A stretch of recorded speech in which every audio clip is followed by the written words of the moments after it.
Ông nội giàu nhất để tớ được làm thiếu gia cả đời.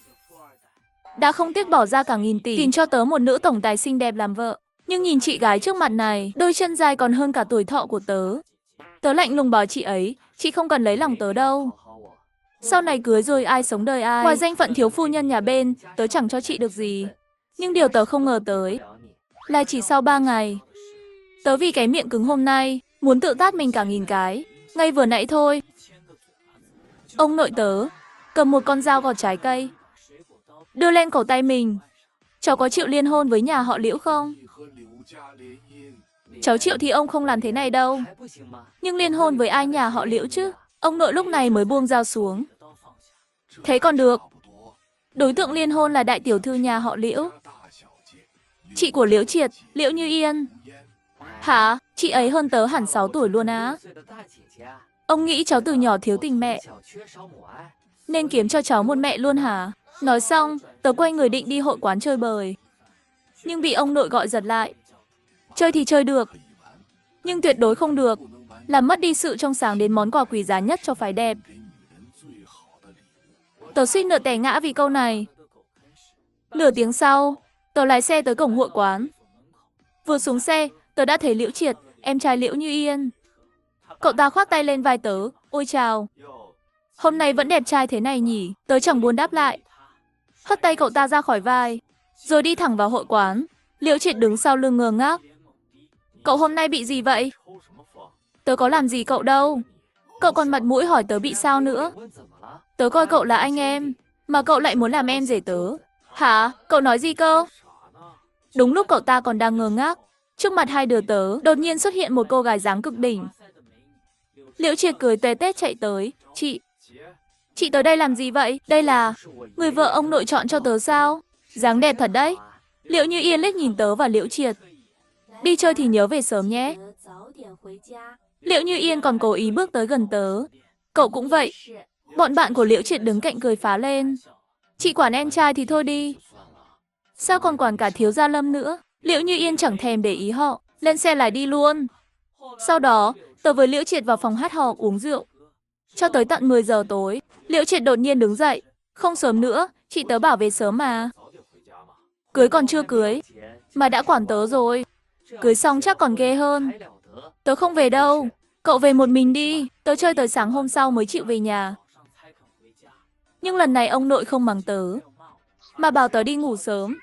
Tới tối, ông nội gọi tớ tới nhà hàng, bắt đầu bàn chuyện cưới xin với nhà họ Liễu. Liễu Triệt thấy tớ thì cứ không ngừng, như thằng ngốc vậy. Thì ra anh rể mà mẹ tớ nhắc tới là cậu. Cậu đúng là đồ đáng ghét, dám để ý tới chị tớ. Chị ấy hơn cậu hẳn 6 tuổi đấy. Tớ muốn thế chắc. Sau bữa ăn, hai nhà cố ghép đôi tớ với Liễu Như Yên, bảo tớ đưa Liễu Như Yên về nhà. Sau khi đưa Liễu Như Yên lên xe, tớ tự thắt dây an toàn cho mình, chuẩn bị lái xe đi. Lúc này, Liễu Như Yên ngồi ghế phụ nhìn tớ. Giúp tớ thắt dây an toàn đi. Chị không tự thắt được à? Thắt dây an toàn cho vị hôn thê là việc một quý ông nên làm. Tớ nghiêng người qua, định thắt dây an toàn cho Liễu Như Yên, nhưng vì xe thể thao quá chật, cộng thêm dáng Liễu Như Yên quá nổi bật, chỉ sơ ý một chút, tớ đã chạm vào chỗ mềm mềm. Nhưng tớ vẫn cố giữ bình tĩnh, thắt xong dây an toàn cho chị ấy. Xong rồi, giờ đi được chưa? Đi thôi. Lúc lái xe, tớ nghĩ lui, thấy nên nhân cơ hội này nói thẳng với Liễu Như Yên thì hơn. Tớ thẳng thắn luôn, tớ không thích chị. Nếu không vì ông nội ép buộc, tớ chẳng đồng ý cưới chị đâu. Tớ biết mà, chị cũng không cần làm hài lòng tớ. Cưới xong ai sống đời ai, không ai quản ai. Cậu yên tâm, tớ hay tăng ca, đi công tác, chẳng có thời gian quản cậu. Cậu muốn chơi gì thì chơi.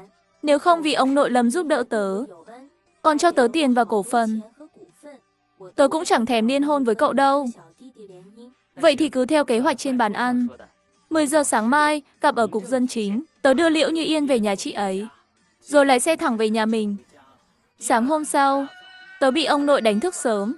Đàn ông phải ga lân, không được để con gái chờ. Dậy nhanh lên đi, chuẩn bị đi. Rồi, biết rồi, tớ sửa soạn qua loa. Tới cục dân chính khoảng 9 giờ sáng. Tớ đợi chừng nửa tiếng, Liễu Như Yên mới lái xe tới. Chờ lâu chưa? Cũng tạm.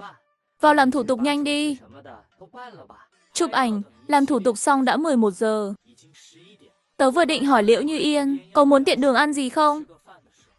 Thì thấy chị ấy đã lên xe mất rồi. Công ty tớ có việc.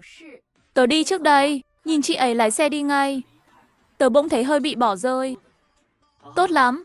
Đây là kiểu liên hôn không tình cảm của nhà giàu sao? Tớ cũng chẳng quan tâm chị ấy. Về nhà định đánh một giấc. Lại bị ông nội gọi dậy, đi nhà họ Liễu lấy đồ của vợ cháu về. Được thôi, tớ đi ngay. Tớ ơi hoài tới nhà họ Liễu. Thấy Liễu Triệt đang bận rộn với mấy người vận. Gặp tớ mà chẳng thèm gọi anh rể. Tớ cũng chẳng để ý cậu ta, cùng mấy người vận. Chuyển đồ của Liễu Như Yên lên xe. Đi theo xe về nhà mình. Về đến nhà thì đã tới giờ cơm tối. Liễu Như Yên và ông nội đang đợi trên bàn ăn. Cậu về rồi à? Ngồi xuống ăn cơm đi. Lúc này Liễu Như Yên mặc váy ôm sát. Ánh mắt tớ bị đôi chân dài dưới váy hút hồn luôn. Lúc tỉnh táo lại, tớ đã ngồi cạnh chị ấy từ bao giờ. Liễu Như Yên nhìn tớ rồi cười nhẹ. Rồi nhấc một chân lên, chạm khẽ vào chân tớ. Cảm giác bất ngờ làm tớ giật mình. Nhột nhột tê tê, đầu tớ tê dại luôn. Chị ấy đang trêu tớ sao? Tớ nhìn sang Liễu Như Yên, thấy chị ấy vẫn bình thản như không. Làm tớ tự hỏi liệu mình có nghĩ nhiều không. Ăn tối xong, ông nội nghiêm túc dặn tớ.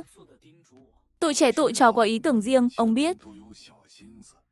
Nhưng đừng giở trò ngủ riêng phòng gì đấy. Nếu không sớm cho ông bế cháu nội, thì cháu cứ ngoan ngoãn đi làm ở công ty nhé. Tớ đè hẳn chục đứa luôn. Cho ông mệt chơi. Tớ bực bội đi vào phòng. Thấy phòng đã được trang trí cẩn thận. Khắp nơi dán chữ Hỷ đỏ rực. Chân ga còn rải đầy cánh hoa hồng. Lúc này, Liễu Như Yên ngồi trước gương trang điểm, thản nhiên dưỡng da. Chẳng có chút hồi hộp của cô dâu đêm tân hôn. Theo lý mà nói, con gái lần đầu thường hồi hộp, lo lắng lắm đúng không? Chẳng lẽ Liễu Như Yên không phải lần đầu, nên mới bình tĩnh, tự nhiên thế này. Nghĩ tới đây, tớ lập tức thấy mình thiệt thòi quá. Tớ ngồi trên giường chẳng nói gì. Liễu Như Yên thấy tớ không vui, nên bước tới ngồi cạnh tớ luôn. Chúng ta nói chuyện chút đi. Nói gì cơ? Nói xem cậu muốn ngủ lúc nào. Liễu Như Yên cười càng tươi hơn, rồi bất ngờ nghiêng người hôn nhẹ lên môi tớ. Cảm nhận cái chạm mềm mại, mắt tớ trợn tròn kinh ngạc. Chưa kịp phản ứng lại, chị ấy vòng tay ôm cổ tớ, tiếp tục hôn tớ. Khi tớ sắp không kìm được nữa, chị ấy lại nhẹ nhàng giữ tay tớ lại, nhìn tớ cười khúc khích. Mắt tớ đỏ lên vì phấn khích, lao tới ôm lấy chị ấy. Tối nay chị đừng hòng thoát. Khoảnh khắc vui vẻ trôi qua trong chớp mắt. Sáng hôm sau, Liễu Như Yên dậy từ sớm. Dù tối qua mệt mỏi cả đêm, nhưng đồng hồ sinh học vẫn kéo chị ấy tỉnh. Chỉ là cơ thể mệt nhoài chẳng muốn động đậy. Lúc này, tớ theo bản năng ôm lấy chị ấy. Cảm giác ấm áp bất ngờ làm tớ giật mình.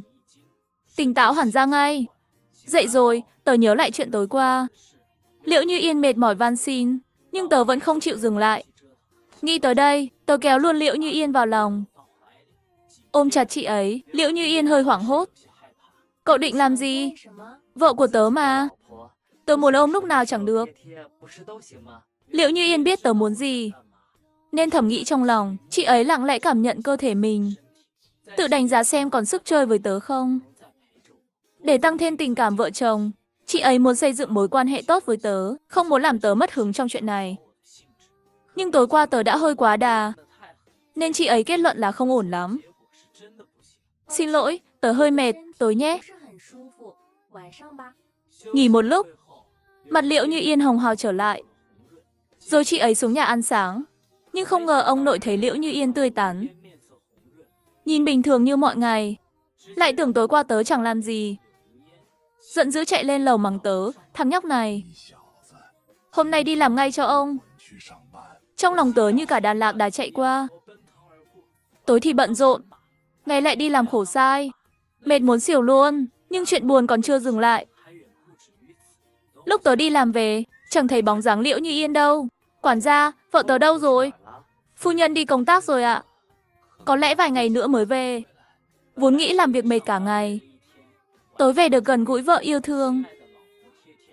Ai ngờ vợ lại không có nhà. Thất vọng, tớ đành ra hội quán tiếp. Nhưng vừa tới, tớ đã thấy Liễu Triệt, em trai Liễu Như Yên. Thấy tớ vừa cưới mà đã tới hội quán. Liễu Triệt bực mình lắm. Xong tớ túm lấy tớ. Mới cưới ngày thứ 2 đã ra ngoài chơi. Cậu đúng là đồ đáng ghét.